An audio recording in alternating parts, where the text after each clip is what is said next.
But what happened around the pandemic is that this whole other segment, what I don't think many of the tech mafia wives realize is that they were used to set the groundwork for what was called like the reset, what is called generally as like the reset by the Klaus Schwabs Like of the the Great world. Reset. The Great Reset. Yeah. They openly talk about this Great Reset. Yeah.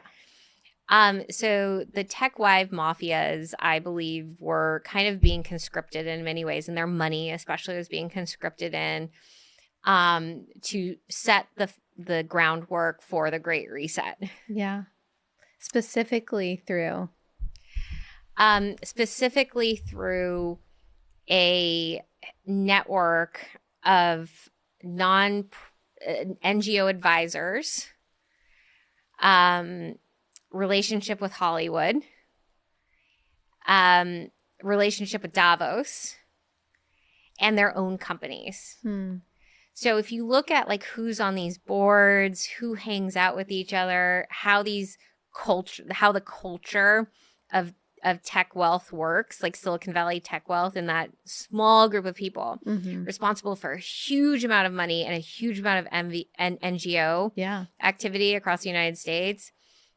It's a really small group of people, and it's a really small group of people making these decisions. Yeah. And then completely blind to everything else that's going on and how their groundwork is being used to then enable these other policies, these Great Reset policies.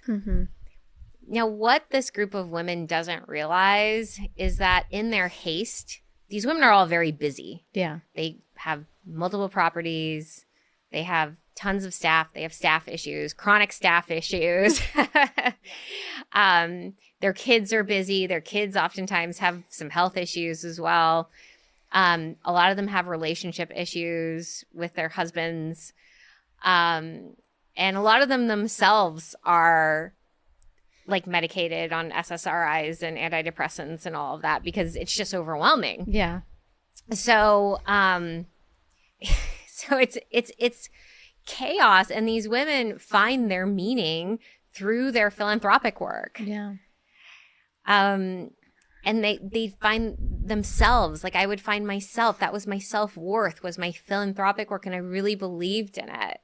I really believed that I was giving Black communities a chance to like rise up out of oppression. I really believed that I was helping Indigenous communities rise up out of oppression.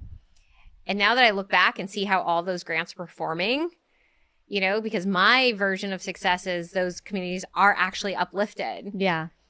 Not just more money pumped into them. Not just more money. No, the problems of the community have gotten worse. Crime in the community has gotten worse. Mental health in the Native community, the Indigenous community, has gotten worse.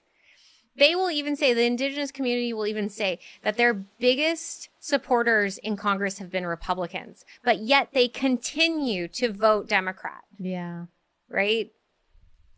I mean, that is this, it's like, the whole model is broken. The whole model makes everybody worse off. And now we're contending with the frickin' Great Reset that we're now realizing is a terrible idea. Yeah. Yeah. And that many of our climate change issues are geoengineering issues. Yeah. Wow. Which is like, at the end of the day, they always go to that. They're like, but climate change. And then... Yeah, that really is the end all be all. Like, you have to let us do this because of climate change. Yeah.